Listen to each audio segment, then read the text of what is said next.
Okay, Paul here, and today on the bench we have this cool RCA Victor 45 player with an amp and an AM/FM radio.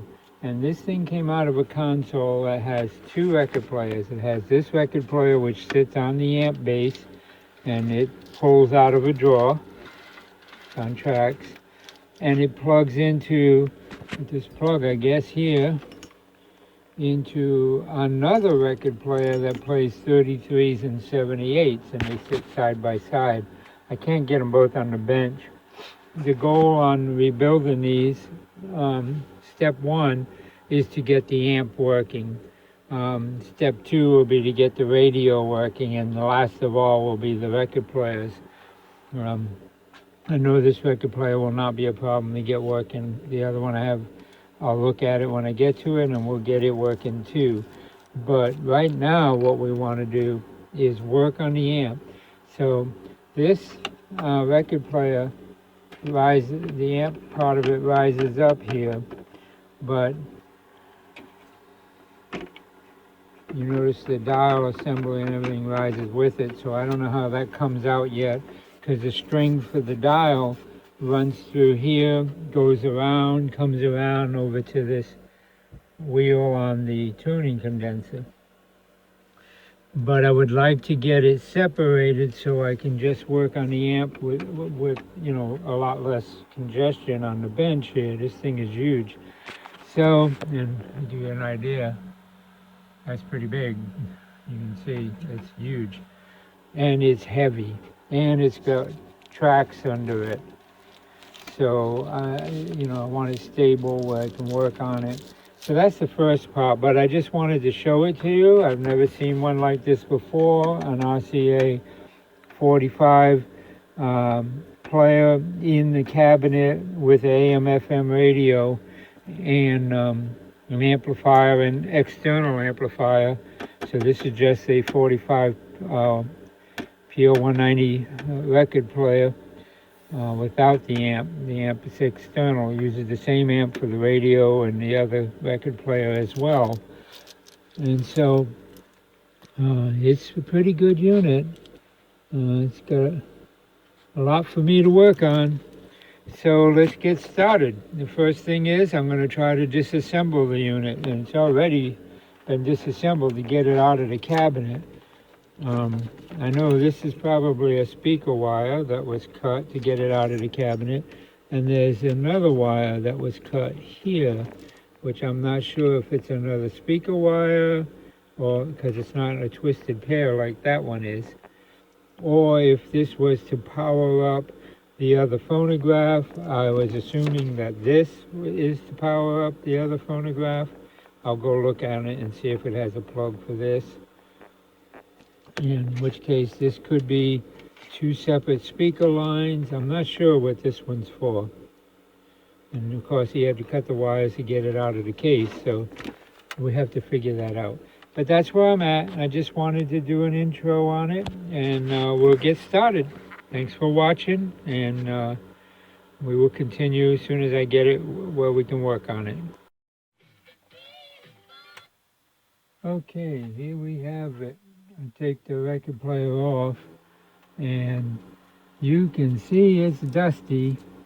It's a 1952, judging by the schematic. I did find a schematic diagram. Somebody wrote 2228 on there. I don't know what that's about. Yeah. And it's a RC 1096 is the model number. So I think the first thing is we're going to suck up some of this dust and take a look at it a little closer. Like I say, it's 10 tubes, AM/FM radio, and it has inputs for the both phonographs. So let's go ahead and adjust it, and it's going to be a little noisy.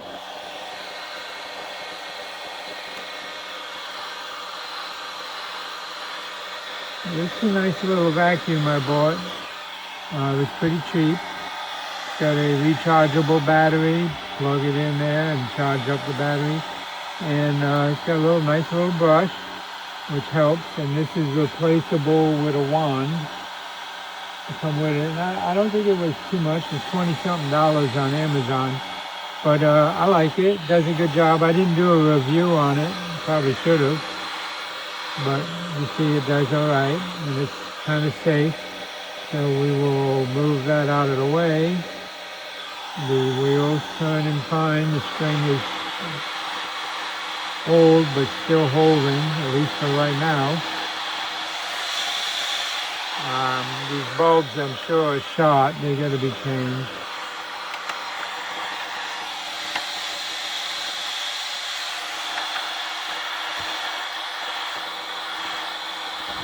But yeah, I like this vacuum. It does a good job. I know you probably can't see what I'm doing because this thing's so huge. Get in there.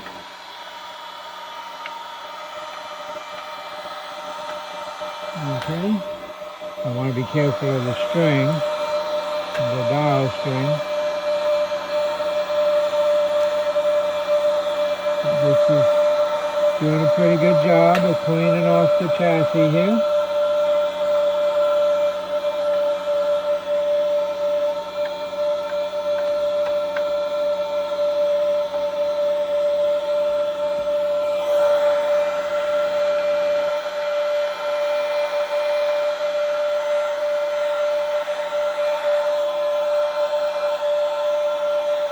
Starting to clog up a little bit. That's a lot of junk, right?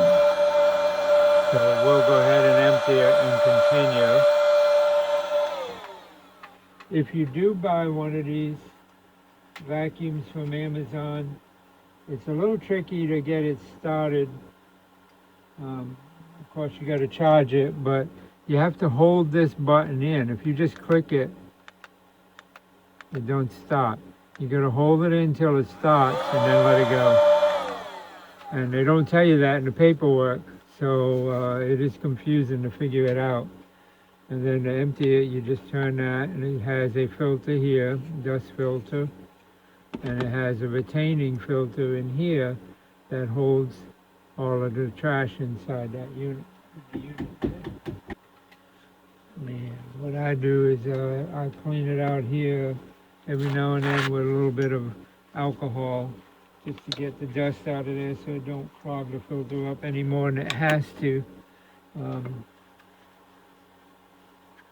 So, sort of a review of this vacuum too at the same time. I might actually separate this video and have this as a vacuum review because actually it's doing pretty good, right? I mean, this is a very messy amplifier. It hasn't been opened up. This was in a cabinet, a console, so it hasn't been opened in decades, obviously. And that's a lot of accumulated dust. You talk about a way to test one of these vacuums. This is the test, right?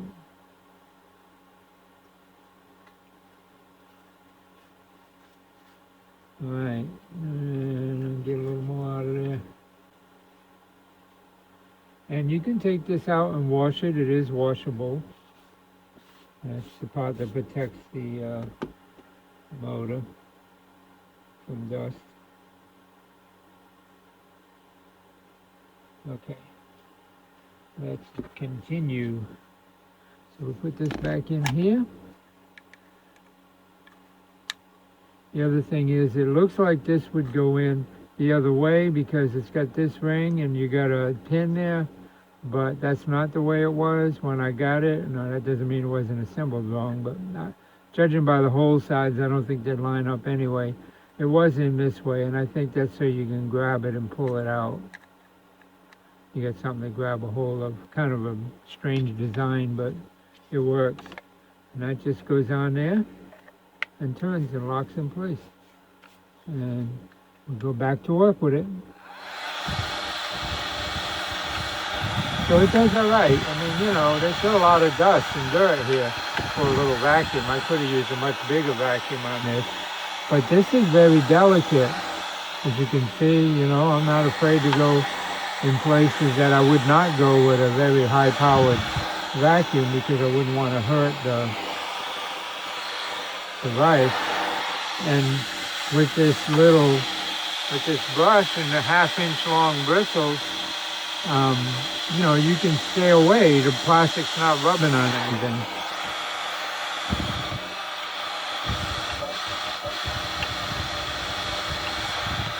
Get the dust off the tube pretty good, off the IF cans.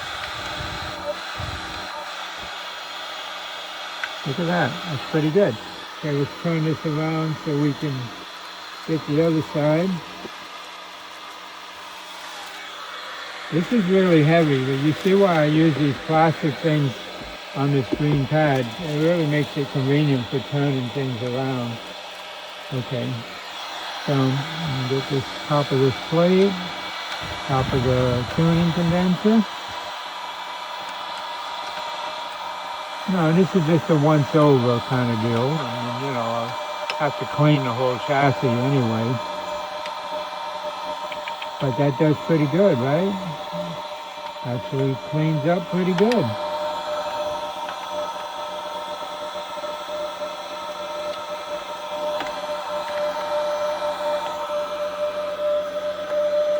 It's getting clogged again, which is, you know, that's a trade-off when you got a very gentle vacuum, handheld, small. I wanted it because it's got this long place to get down inside of chassis and stuff, and difficult to reach places. And with the wand, you can even get into smaller places. So that's why I bought it, because it was shaped the way I wanted it.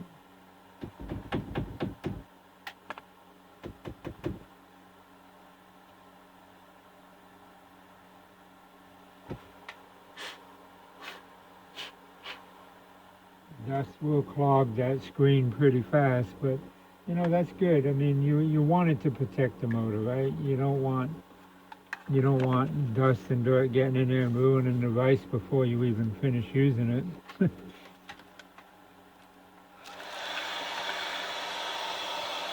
Alright.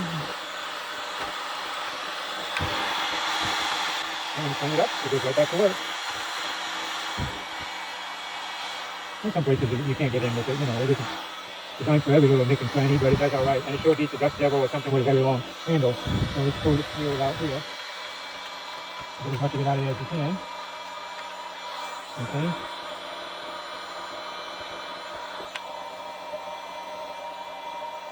Again, I'm just doing it once over. I'll clean these tubes as I'm working on the unit, but I just want to get the worst of them out of there. Okay, let's continue to do it from this side and work that way.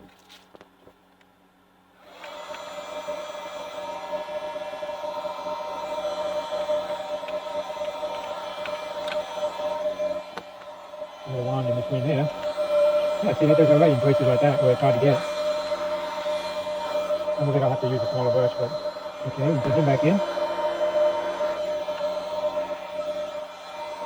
Let's continue going this way.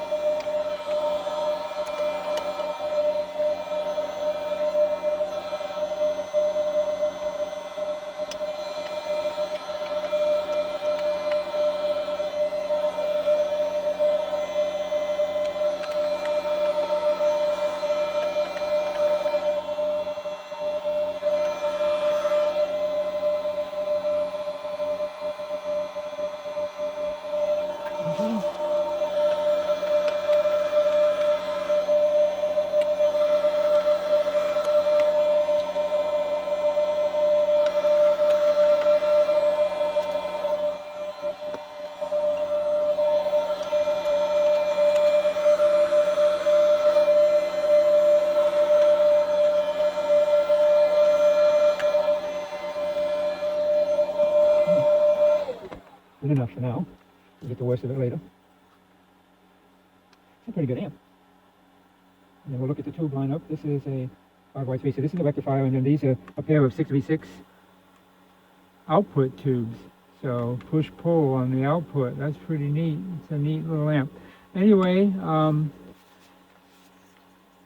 there you have it. There's a review of this little guy, and I don't even know the model number because it's not on here. I can find that and put it in the description and put a link to the Amazon listing. Of course, you know, they're not authorized. I'm not authorized to do this or being paid or anything like that. I do my reviews free because it's so hard to find good tools today. Everything's junk, doesn't last. I don't know how long this thing will last, but it does a good job, and I've had it for about a month now. And you just seen worst case scenario of what I would have to do with it, and it does okay. So I'll link to a description on this for Amazon if you're interested in that on the video. In this video on this radio, I will put a link to the video, well, this will be in the video, so you'll see it. But if you enjoyed watching the video on this, and you know, just the video on which I'll separate from the radio, if you enjoyed watching the video on this, please consider giving me a thumbs up and subscribe, because as I find more tools, I'll do more reviews. Thanks for watching that part of the video. Okay, back to the radio. All right, what we have, that one I didn't clean very well because I didn't get it out of the tube socket, but I gotta clean all the tubes anyway, when I test them. What we have here, we have a power transformer here, which is probably the output transformer, and then we have the main transformer, the AC main transformer here, and we have our first and second IF, and then our IF cans for FM, and our tuning control with the oscillator, AM, FM oscillators, and we got a tuning coils in here in this can. You just unscrew these, and that copper cover slides off, that shield, and the tuning coils are in there. And it is heavy, even, I mean, you know, this amp's heavy, and this is heavy. It's a heavy unit. It's well made, heavy gauge steel. This is not like thin chassis material. This is heavy gauge chassis material.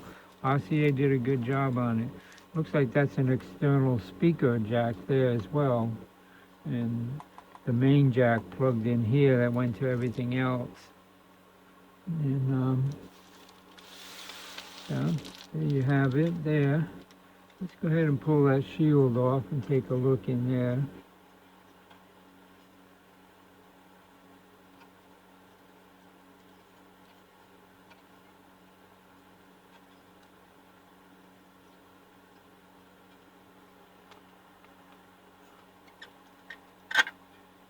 Oh, okay, there's another tuner tube in there, and there's the tuner coil. So we got another oscillator tube in there.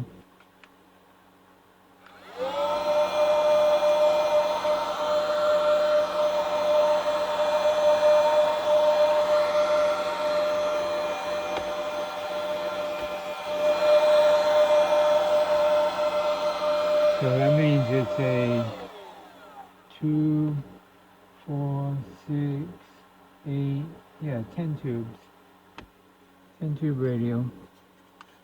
Let's see if we can get down in there a little better.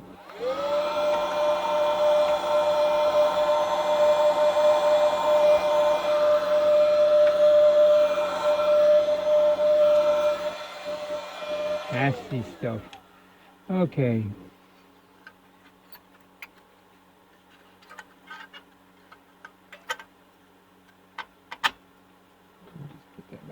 For now, and I'll probably be taking it right back off.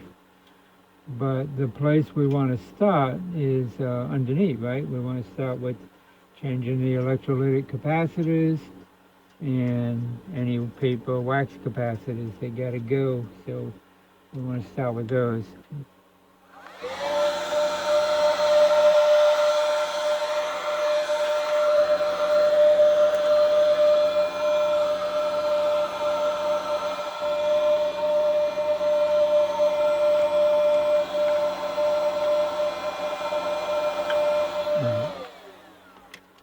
Okay, is on that side.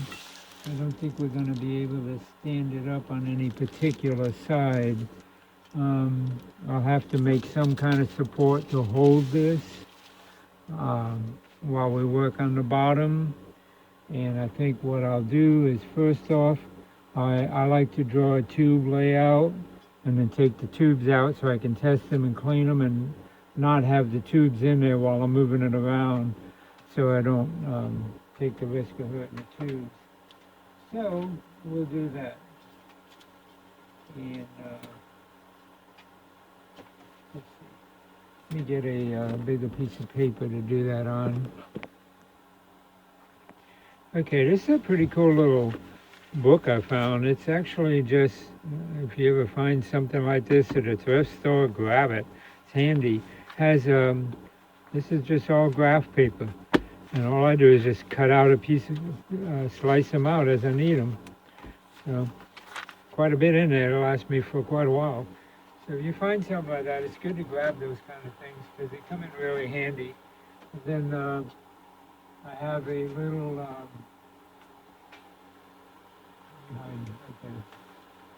I have a little clipboard. It's just the right, again, thrift store find, just the right size for these kind of papers, and just makes it nice. So we'll go through this together. We'll look at the tubes and chart them out, and you'll get to see how I do that. Let me get this up higher so I have a better view of the whole process.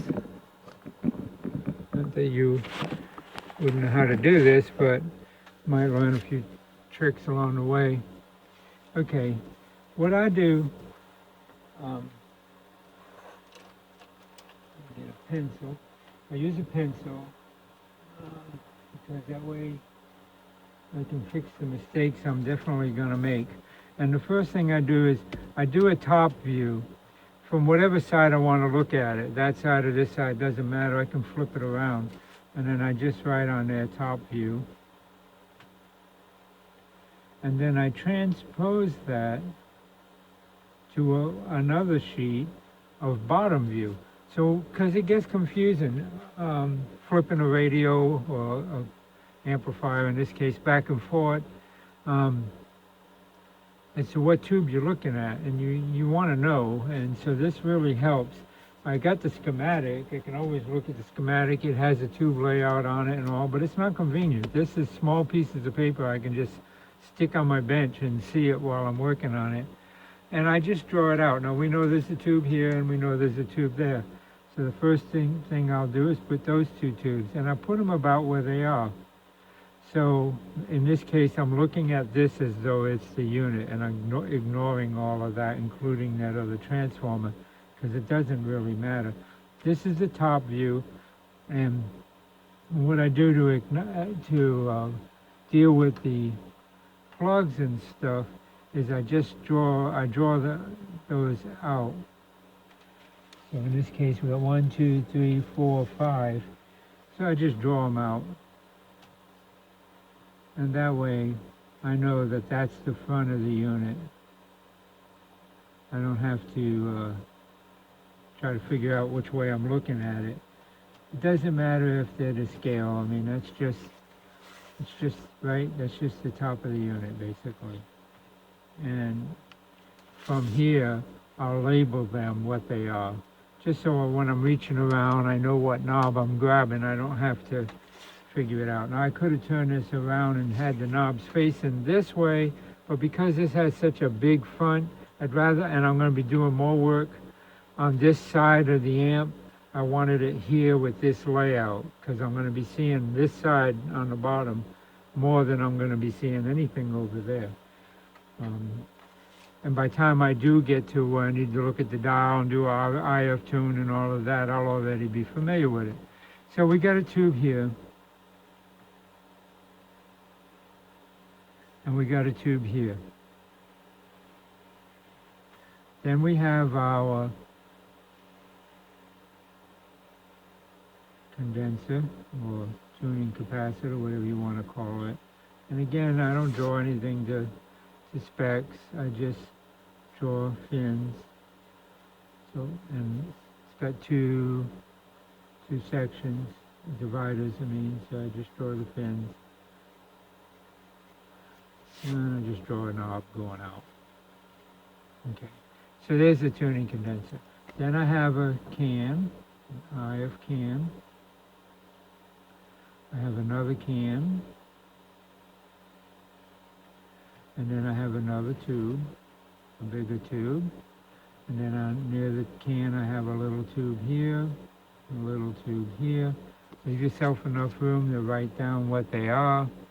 I have a can here, offset can here. Got another big tube here, and another big tube here. And then I got a little tube here on the side of this can, another little tube here, another can here, a little bit bigger can, and then a small, another little midget tube here, and that's it. And the rest of it is the transformer.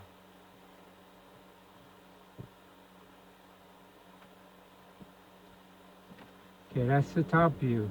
And now what I do is I list all the tubes. Well, we'll start with these. We know these are two 6V6s, so we just put 6V6. And this one is the rectifier, which I already forgot what it is.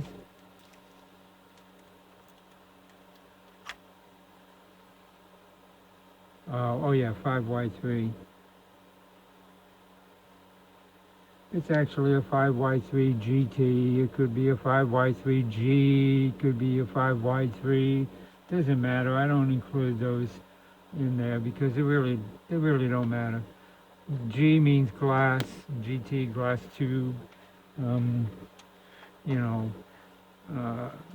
Without the G, they could be glass, it could be metal cans. It really doesn't make any difference what they are.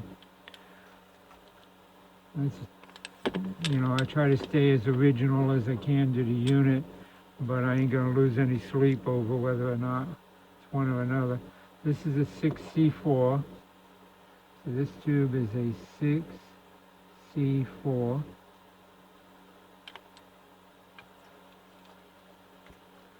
This one is a 6AU6, and see, this is a 6AU6A. Well, now that's a little different than a G or a GT, but anyway, 6AU6. So since I can't fit it in there, I'll put it up here, 6AU6. And it's got an A suffix. This one in this can. Open the can to get it out. It's one of those compression cans. Basically, it just crimps on the tube. There we go. So this tube's cleaner than the others because it was in there, and it's a 6AV6. So we have 6AU6, and here we got a 6AV6. So again, I'll write it outside, a V6. And make your U's and your V's accordingly because you get them mixed up. And then this one back here, it's probably another 6AU6.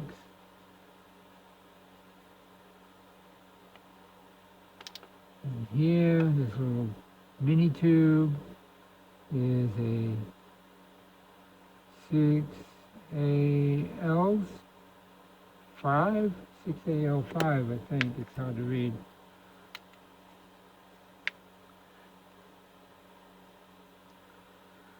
And I didn't need to worry about where the can goes because it's got the things, the support for the can, so we know it goes on the 6AV6. Okay, this is a 6AL5. Yep, it's a 5 volt, dot 5 element. 6AL5.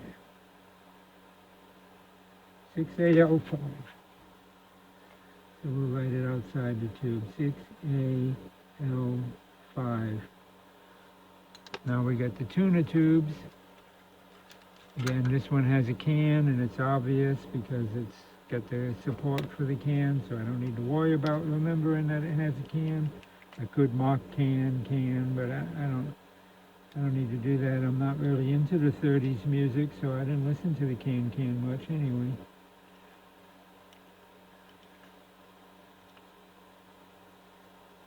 I don't know many rock stars would write songs about can dances, so it's not something I'm familiar with.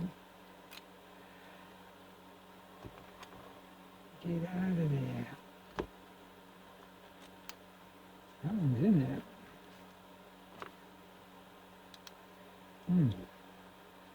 Okay. Let's get a screwdriver in there and try not to hurt the tube. I don't like them when they do these cheapy cans. That's a lot of pressure on a tube.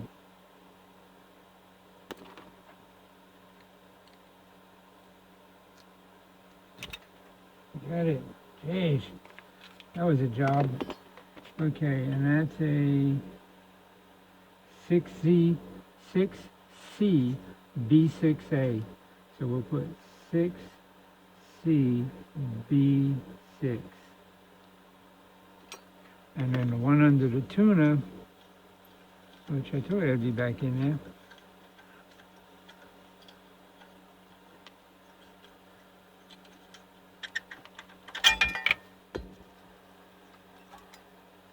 Is a 6J6A, or 6J6 in this case. 6J6. Okay, there's our tubes. I'm just going to leave that shield off so I can remember the dust under there.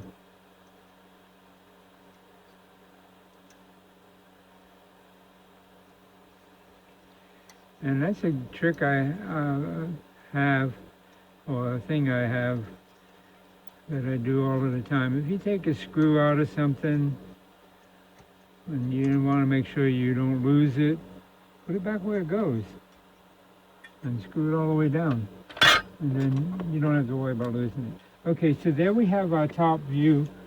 The controls tell me that that's the front of the radio and this is the back of the radio, but I'm looking at it from the back. So now I'm going to make the reverse image for the bottom view, and I don't even need to look at the radio. I just use my diagram. So basically I'm flipping it over this way for the bottom view, right? I could actually do that if I could see it and just trace them out, but I'm not that peculiar or that concerned with my artistic ability, or I'm not engineering this, so I'm not going to use a ruler and protractor and stuff like that. So we got a tube here. Again, this is just flipping it this way, so bottom view.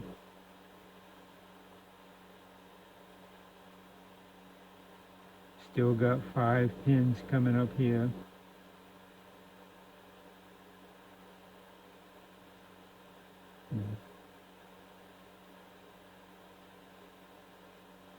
There's our 5 controls. Now when I label them, they'll be the reverse of those, obviously.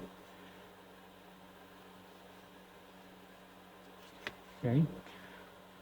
So when I'm on the bottom, I know that that's the front. And on this, it doesn't matter, it's so big, but on a little radio, it does make a difference. I'm turning the radio around all of the time. So anyway, reverse. We got a tube here. It's a 6AL5. We got a transformer that comes out here. Actually, I can make it a little bit bigger. Yeah.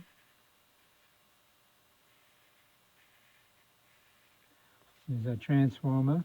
Then we got a can here. And we got a tube here next to it. And my pencil's about to break. And that is a 6AU6. And then diagonally, well, other side of that, we'll go ahead and draw that can. And then diagonally out from that, we have a can over here, right? Because on the bottom, that's going to be important when we're looking at the wires coming through the bottom of the chassis to know which can is which. And then, okay, so we got this one, we got this one and this one, we got this tube, we need this tube, which is closer to this can, it's off center. And that's the 6A V6. So 6A V6. And then, even here, then over here, on the other side of these, we have another tube here, and we have another tube here, and this one is another 6AU6, and this one is a 6C4. And then we have two cans right next to them.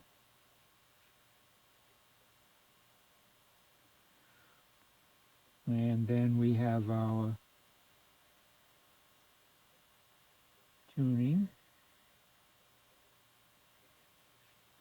And it's divided in 3 sections.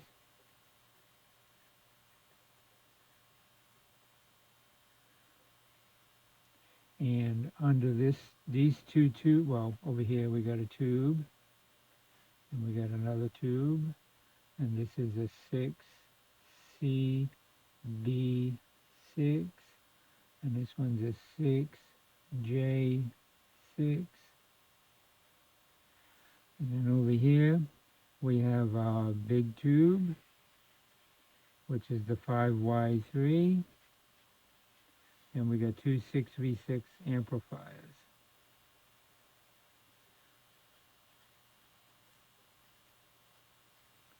Okay, now by doing that,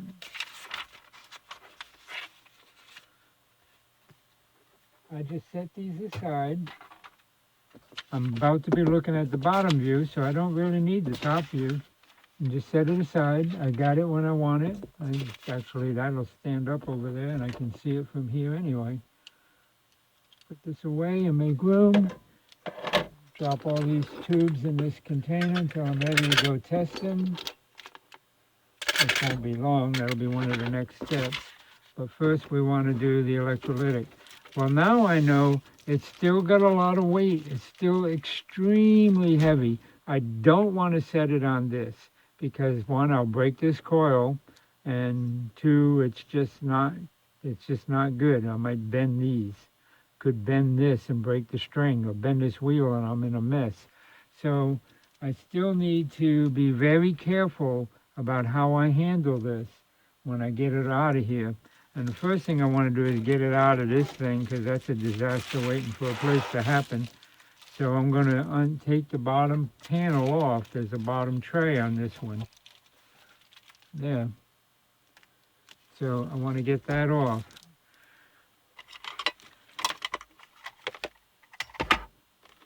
Get my nut driver. And those 1/4-inch nuts. It's a little breaker bar, which is kind of cool. Break them and then just unscrew them. Those, actually I just stick them in my magnetic tray for now. On this side we got one, and there was 3. I guess the other 2 hold the unit into the cabinet, so if they're not here or something. Or somebody's worked on this and lost 2 screws, or they just don't have screws and it was holes, I don't know. But either way, it don't matter. Okay, and it's the front way, yeah, there's a screw missing here, so somebody's been in here, so we do know that, before we even look at it. We already know somebody's been working on it. Oh, and that's the other reason you don't want to stand it upside down. You don't want to smash this here or hurt these bulbs. It's going to be a little bit tricky working on this one. I can't lean it on the back because it's not flat there either. All right, so we got the screws out. Any screws going down? No, there's a transformer. I don't think there's anything screwed going down. Oh, there's screws in the bottom. Okay. So we have to set it on that side and just kind of balance it. You got to do what you got to do.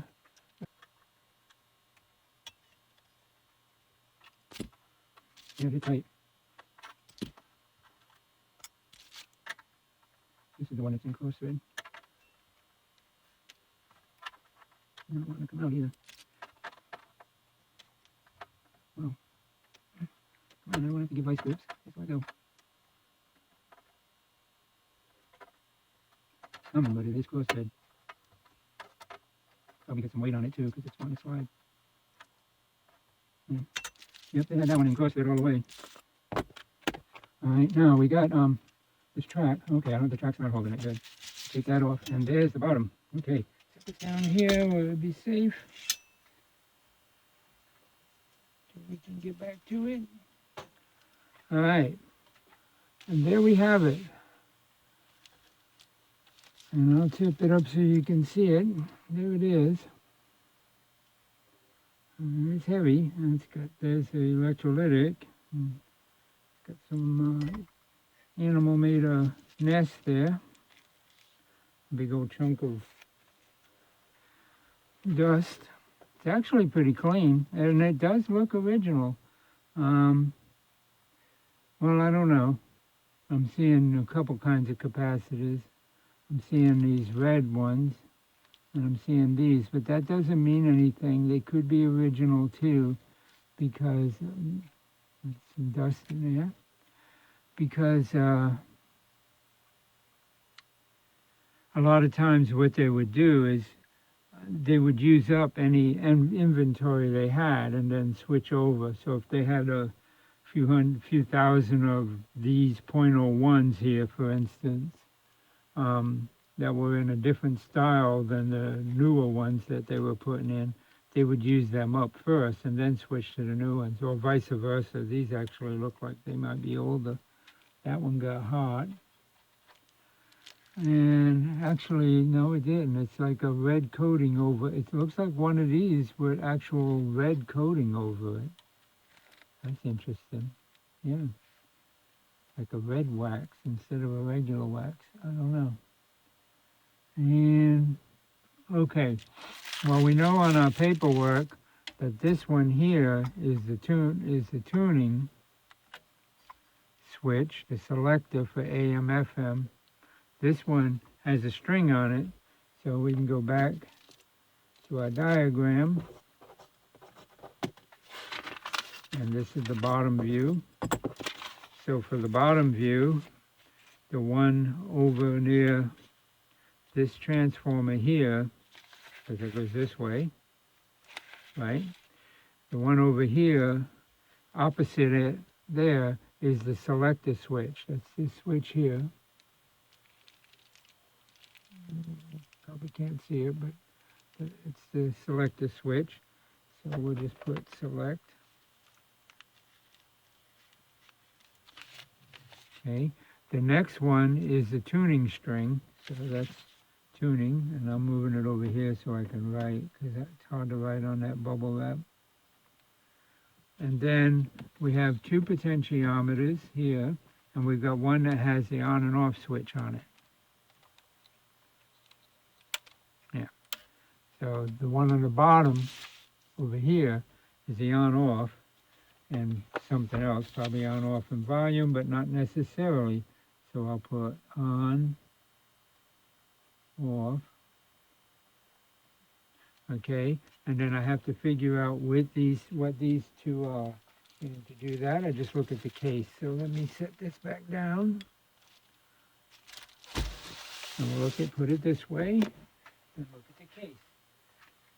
And according to the case, the one on the right is the FM and phonographs, FM, AM. The second in from the left is bass. The third in from the left is treble. And the other one is volume, on and off in volume. So on, off, bass, treble. On, off, and volume, bass, and treble. So we turn this, we keep it that way. On, off, bass, and treble.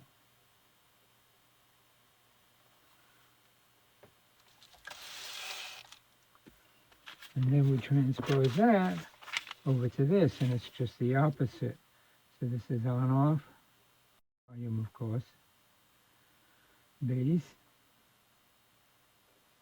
Turbo. Tuning. And selector. Now we have those all documented. We know everything about it, and we know what's happening when we flip it back and forth. We know what control is doing what. And of course, again, that's from looking at it. Stuff falling from just weird places. Oh, I see. That was insulation up here. Okay. I'll put something new there, some kind of foam rubber or something. Okay. So here it is. The only place I can balance it on is the transformer side, because the transformer has the most weight, although this one is pretty heavy and there's a transformer over here. So it isn't really going to balance well no matter how I do this.